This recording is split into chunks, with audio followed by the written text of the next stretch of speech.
30 e enfrentar grandes homens para conseguir um pedaço de terra.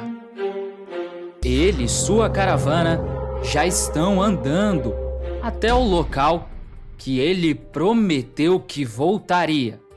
Todos da caravana estão exaustos e loucos para chegarem no destino, mas eles vão ser surpreendidos por velhos conhecidos que vão dificultar a vida de Abrão e dificultar a instalação de sua caravana naquela terra. Quando Abrão chega aos carvalhais, que é onde o Senhor indicou que ali era o seu lugar, logo de cara, Manre e seus 2 irmãos aparecem com um arco e flecha nas mãos, pronto para atirarem. Todos da caravana ficam assustados. Abrão, com toda a sua calma, começa a conversar com Manre, que é um velho conhecido. O dono daquela terra logo reconhece o patriarca e diz que faz muito tempo que eles não se veem. Abrão diz que é verdade e revela que ele está de volta. Manre então manda os seus 2 irmãos abaixarem os arcos e dizem que Abrão é um velho conhecido. Ele então pergunta o que o patriarca está fazendo por aquelas bandas. Abrão revela que ele teve que se separar de seu sobrinho e por isso voltou para os carvalhos. Manre fala para eles serem muito bem-vindos e pergunta quanto tempo eles pretendem ficar.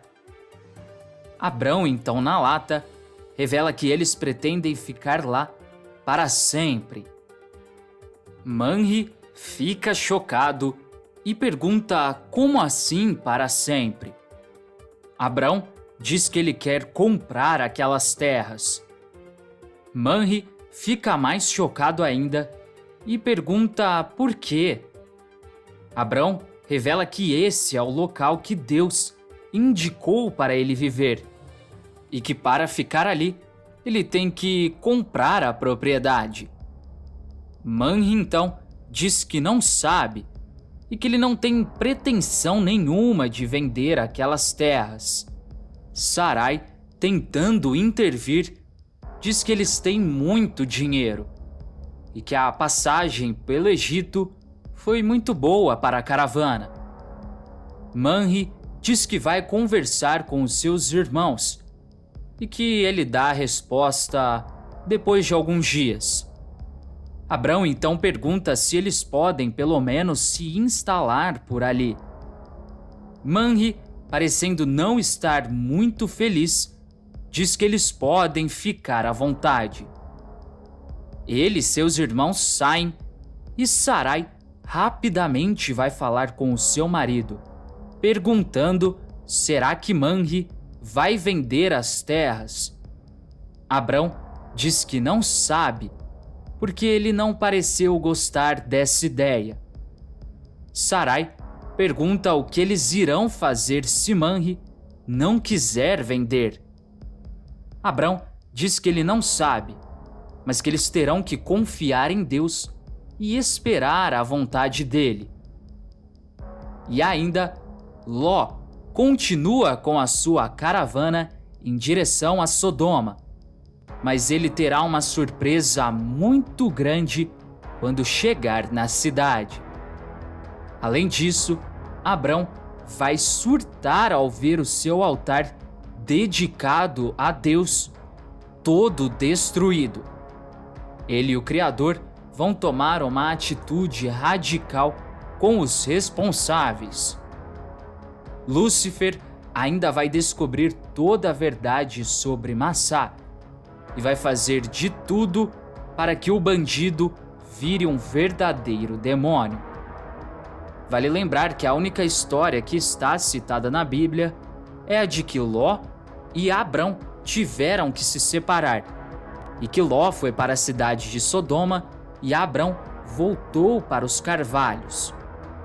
Mas antes de continuar contando o que vai acontecer na novela, se possível, clique no botão de gostei e se inscreva no canal. Assim, o YouTube te avisa sempre que sair um vídeo novo de Gênesis da Record. E você fica por dentro de todas as novidades da novela. Agora, aproveita e me conta se você acha que Lúcifer vai ser desmascarado por Abrão ou não. Deixe a sua opinião aqui nos comentários. Após Abrão já ter conversado com Manri, ele vai começar a explorar a região tudo de novo. Ele quer ver como estão os carvalhos, a terra, a água e o mais importante de tudo, o altar que fez dedicado a Deus. Ele vai caminhando em direção ao altar, mas ao avistá-lo no horizonte, ele percebe que tem algo de errado. Ele se aproxima e vê que seu altar foi destruído. Ele não sabe se foi por causa do tempo ou se alguém destruiu. O patriarca começa a ficar extremamente mal, muito triste por isso ter acontecido. Neste momento, Deus vai estar olhando a agonia de seu filho ao ver o que aconteceu. Dessa vez, Deus não vai dizer nada, mas ficará extremamente alegre por ver o seu filho e por ver o quão fiel ele é. Já na caravana de Ló, as coisas não andam nada fáceis para ele. Apesar de Ló ter conseguido sair do rabo de saia do seu tio, Ayla ainda não está satisfeita e continua falando na cabeça dele sem parar. Dessa forma, a viagem deles se torna ainda mais cansativa.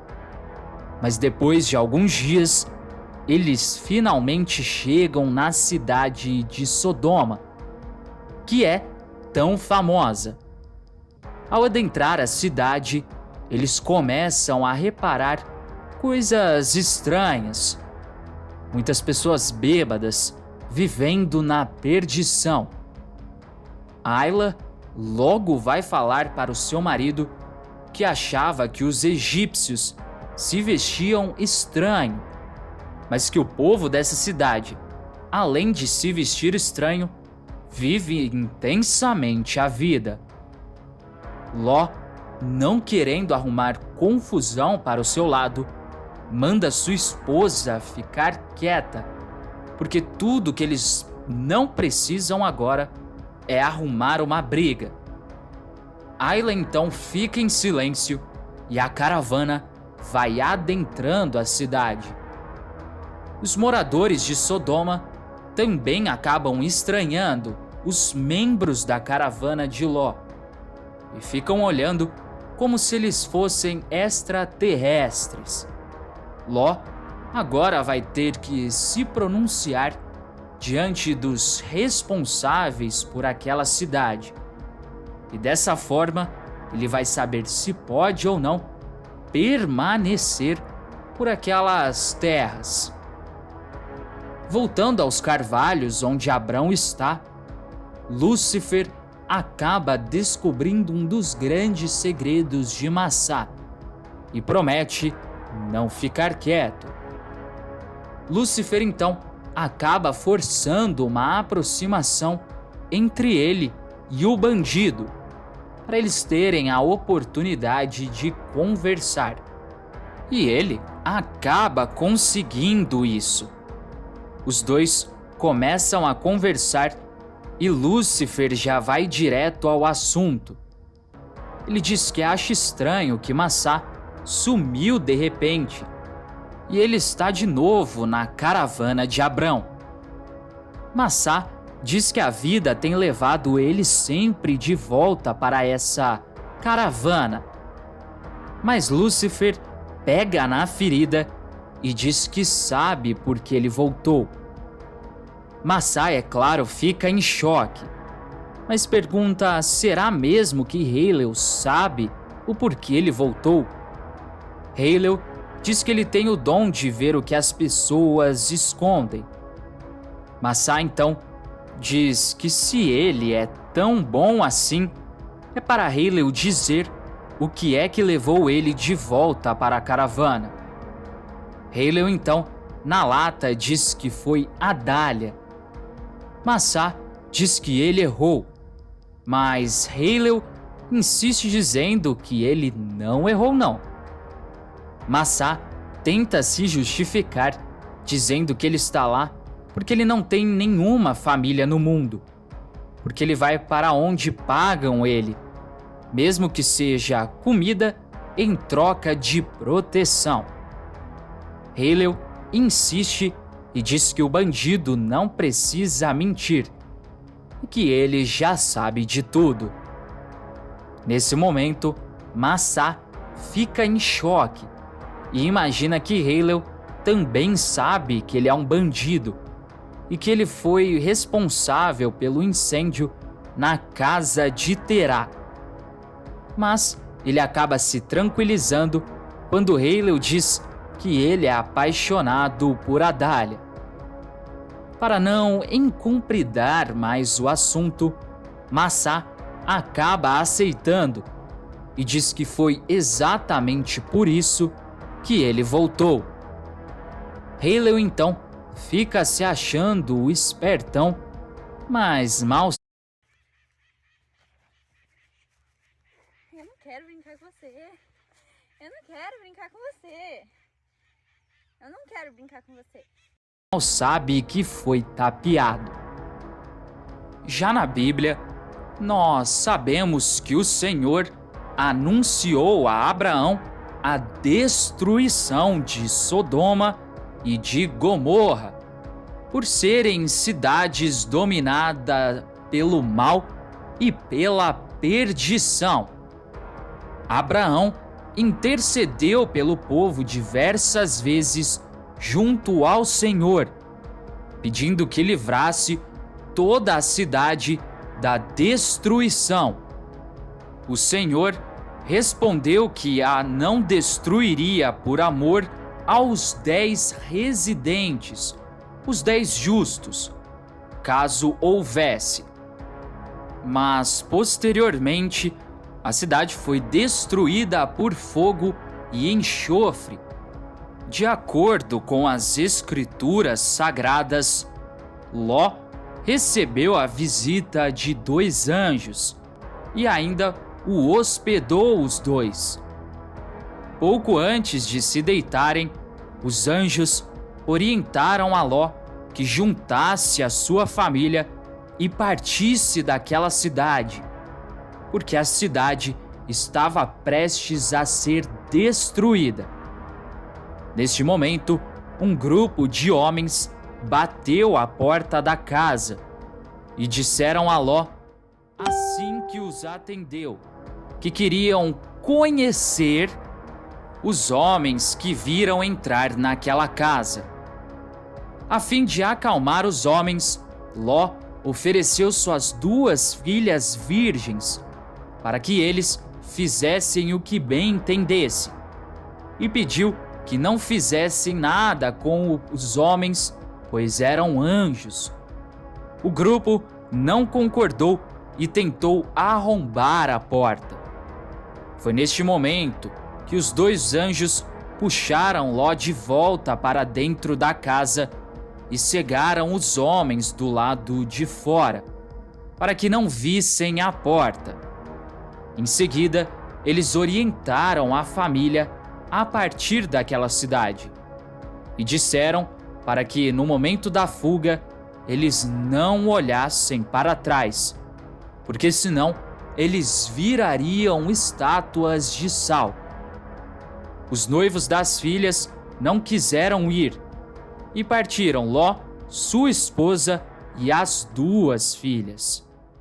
Mas Aila, que é citada na novela, desobedeceu a ordem dos anjos e ela acabou olhando para trás e imediatamente virou uma estátua de sal. Ló acabou ficando viúvo e depois de muito tempo ele passou a viver em uma caverna com as suas 2 filhas, convivendo com a dor de ter perdido a sua mulher. Mas antes de ir embora, não se esqueça de deixar aqui nos comentários a sua cidade e o seu estado, de onde você